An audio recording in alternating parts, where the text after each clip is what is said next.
नमस्कार प्रेक्षकांनो, सावळ्याची जणू सावली मालिकेच्या येणाऱ्या आठवड्यामध्ये आता अतिशय जबरदस्त मालिका आता नवीन वळणावर आली आहे आणि त्यामध्ये आता एकच भयानक सत्य समोर येऊन ज्या वेळेस आता पूजा होत असताना सारंग हा सावलीच्या गळ्यात मंगळसूत्र घालू लागतो, त्याच वेळेस आता आस्मी तिथे येऊन सारंगच्या हातातील मंगळसूत्र ओढून सावलीच्या नावाचे ते मंगळसूत्र आस्मी फेकून देतात.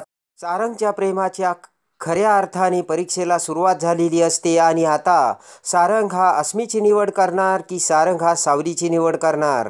एकीकडे स्वतःच्या जीवापेक्षा जास्त प्रेम करणाऱ्या सावलीचे आता प्रेम सारंग समोर येऊन दुसरीकडे भर लग्नातून पळून गेलेली अस्मी अचानक तिथे येऊन आता दोघींपैकी सारंग कोणाची निवड करतो आणि हे करत असताना तिलोत्तमाला पुराव्याची बरसात करून देवा आता सावली हीच तिलोत्तमाची म्हणजे मेंदळ्यांची खरी सून असल्याचे कसे दाखवून देतो. एकाच भयानक घटनेत अस्मीचा खोटारडा चेहरा समोर आणून सावली ही सारंगची बायको आणि मेंदळ्यांची सून कशी हे आता देवा कसा दाखवून देतो हे या व्हिडिओमध्ये आपल्याला बघावयास मिळणार आहे.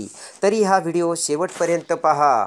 त्यामध्ये आता सावलीसोबत सारंगने आता नवग्रह शांती केलेली असते आणि त्यासाठी पूजा करताच आता मंगळसूत्राची सुद्धा आता गुरुजींनी पूजा केलेली असते आणि जेव्हा सारंग आता पुन्हा ते मंगळसूत्र घालायला तिलोत्तमाकडून मंगळसूत्र घेतो त्याच वेळेस आता अस्मी तिथे येते आणि सारंगच्या हातातील सावलीचे ते मंगळसूत्र जोराने बाजूला फेकून देत आता अस्मीने सारंगला मिठी मारलेली असते.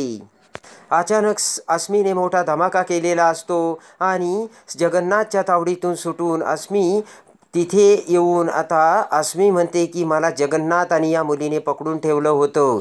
ही मुलगी तुझ्या संपत्तीवर हिचा डोळा होता सारंग म्हणून ही इथे आली. पण आता राज हा अस्मीची बाजू न घेता तिच्या विरोधात बोलत असतो. भर लग्नातून माझ्या दादाला सोडून तू पळून गेली आणि माझ्या दादाचा त्यावेळेस जीव गेला असता हे सगळं आता राज बोलू लागतो आणि म्हणतो की तू इथून गेलेलीच बरी. पण त्याच वेळेस आता मात्र तिलोत्तमा ही अस्मीची बाजू घेते, कारण काही करून आता तिलोत्तमाला सावलीला घराबाहेर काढायचं असतं आणि इकडे अस्मी म्हणते की ही मुलगी खोटारडी आहे. जगन्नाथने आणि हिने दोघांनी मिळून प्लान केला होता, मला किडनॅप केलं आणि सारंगसोबत हिने लग्न करून सारंगची प्रॉपर्टीची मालकीनीला व्हायचंय म्हणून हिने हे सगळं केलंय. तर आता तिलोत्तमा म्हणते की बघितलं का सारंग, अखेर या मुलीचा खरा चेहरा समोर आलाच. पण आता मात्र सारंग ते सगळं शांतपणे ऐकत असतो. सारंगच्या डोळ्यातून अश्रू येत असतात, कारण सावली ही असं कधीच वागू शकत नाही आणि आत्तापर्यंत आपण सावलीला या घरातील हक्क आणि अधिकार दिला नाही, तरी स्वतःच्या जीवापेक्षा आपल्यावरती जास्त प्रेम करून आपली सावलीने कशी काळजी घेतली याचा प्रत्येक क्षण आणि क्षण आता सारंगला आठवतो. त्याच वेळेस ऐश्वर्या म्हणते की मी तुम्हाला पहिल्यापासून सांगत होते ही मुलगी खोटारडी आहे म्हणून, हिचा आपल्या प्रॉपर्टीवर डोळा आहे. पण माझं कुणी ऐकायला तयारच नव्हतं आणि माझ्या डोळ्यातून ही गोष्ट कधीच सुटणार नव्हती आणि आज ते समोर आलंच. बघितलं का मॉम? तर आता बोट करत रागाने तिलोत्तमा म्हणते की मी आता या मुलीला इथे अजिबात ठेवणार नाही आणि ही मुलगी म्हणजे माझ्या या घराला लागलेला एक शाप आहे, शाप, आणि तो शाप आज मी पुसून काढणार आहे. आणि आता तिलोत्तमा ही रागाने सावलीकडे बघते. सावलीच्या डोळ्यातून तिलोत्तमाचे ते धारदार शब्द ऐकून आता पाण्याचे धारा वाहत असतात आणि आता सगळेजण आता तो नजारा बघत असतात. चंद्रकांत आता समजावून सांगत असतो, अमृता देखील समजावून सांगत असते. अमृता म्हणते की हे बघा, ही अस्मी हिने हे सांगितलं आणि सावलीने हिने किडनॅप केलं, सावलीचा प्रॉपर्टीवरती डोळा आहे हे खरे सत्य असू शकत नाही आणि ते खात्रीने आपण सांगू शकत नाही. आत्ताच असा निष्कर्ष काढणं चुकीचं आहे. तरीसुद्धा आता तिलोत्तमा काही ऐकायला तयारच नसते. इकडे अस्मी म्हणते की मला माझ्या प्रेमाला न्याय हवा, न्याय, मी सारंगवर प्रेम केलंय, प्रेम, आणि मला माझ्या प्रेमाला न्याय मिळालाच पाहिजे.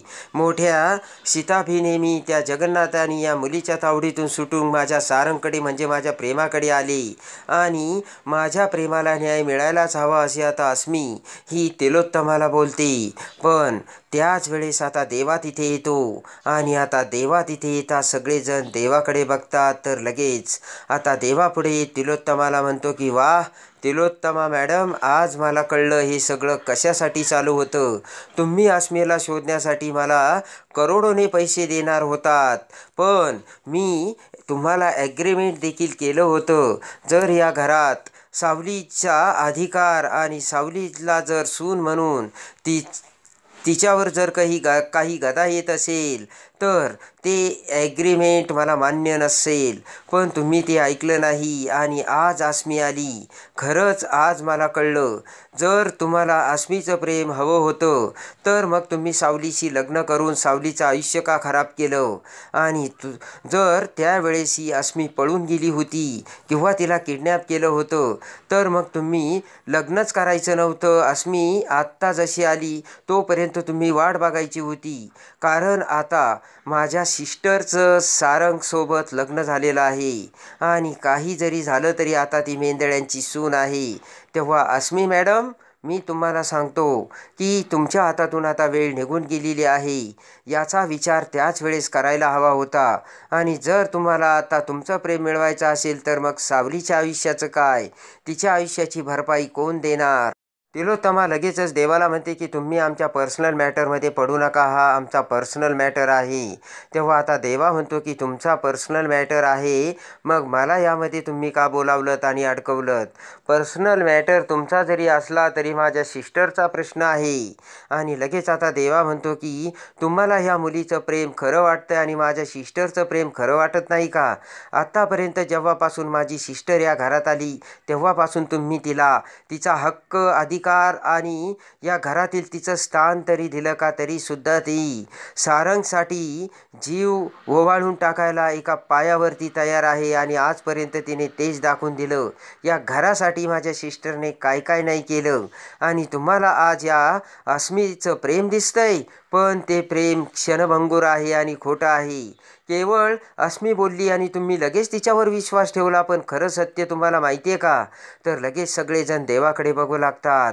देवा आता तिलोत्तमाकडे म्हणतो की तिलोत्तमा मॅडम, जेव्हा तुम्ही मला अस्मीला शोधायला सांगितलं होतं तेव्हाच मी याचा अभ्यास सुरू केला होता आणि अस्मीचा सगळा भूतकाळ मी शोधून काढला आहे. अस्मीचे सगळे सत्य, अस्मीने आजपर्यंत अस्मी कोण आहे, ती इथे कशी आली, हे सगळे सत्य मी शोधून घेऊन आलो आहे आणि त्याचे पुरावे मी तुम्हाला दाखवतो. ही अस्मी एक तुम्ही म्हणता ना श्रीमंत बापाची मुलगी आहे, पण असं काहीच नाही आहे. हिचे खोटे आईवडील बनून ही अस्मी सारंग मेंदळ्याच्या आयुष्यात आली होती. सारंगची प्रॉपर्टी सावलीला नाही तर या अस्मीला लुबाडायची होती. केवळ प्रॉपर्टीसाठी ही सारंगसोबत लग्न करणार होती आणि सारंगसोबत एकदा का लग्न झाले की सारंगला डिवोर्स देऊन सगळी प्रॉपर्टी हडप करणार होती. असा होता या तुमच्या अस्मीचा प्लान. आणि खोट्या प्रेमाच्या जाळ्यात अडकवून सारंगची प्रॉपर्टी हडप करायची होती. तर तिलोत्तमा म्हणते की याला तुमच्याकडे काही पुरावा आहे का. तेवढ्यात आता देवा म्हणतो की पुराव्याशिवाय हा देवा कधीच काही बोलत नसतो. आणि लगेच आता खोट्या आईबापाचा तो जगन्नाथने देवाला दिलेला तो व्हिडिओ आता सगळ्यांसमोर देवा दाखवतो आणि म्हणतो की हा बघा खोटारड्या अस्मीचा खरा पुरावा. त्यामध्ये अस्मीने सांगितलेले असते की मी एकदा का त्या सारंगसोबत लग्न केले की मग त्याला डिवोर्स देऊन प्रॉपर्टी सगळी माझी होईल आणि त्यावेळेस तुम्ही करोडोमध्ये खेळताल. आणि हा व्हिडिओ बघताच आता सगळ्यांना मोठा धक्का बसलेला असतो आणि ही मुलगीसुद्धा खोटारडी निघाली. तर आता देवा म्हणतो की विठ्ठलाने तुम्हाला वाचवलं असं समजा आणि सावलीसारखी गुणी मुलगी सारंगच्या आयुष्यात आली. आणि ते ऐकताच आता सारंगचे डोळे उघडलेले असते आणि तिलोत्तमाचे आणि ऐश्वर्याचे तोंड एका क्षणात देवाने आता बंद केलेले असते आणि सावली हीच खरी सारंगची बायको आणि मेंदळ्यांची खरी सून देवाने दाखवून दिलेली असते. आणि लगेच आता देवा हा घोरपडेला म्हणतो की घोरपडे दाखवा आता बेड्या, असे म्हणत अस्मीला आता बेड्या घालून देवा आता तेथून कसा घेऊन जातो आणि सावलीसाठी पुन्हा धावत येऊन आता सारंगला देवा कसा सावलीची बनवतो हे बघण्यासाठी आणि सावळ्याची जणू सावली मालिकेच्या डेली अपडेटसाठी आपल्या चॅनलला लाईक करा.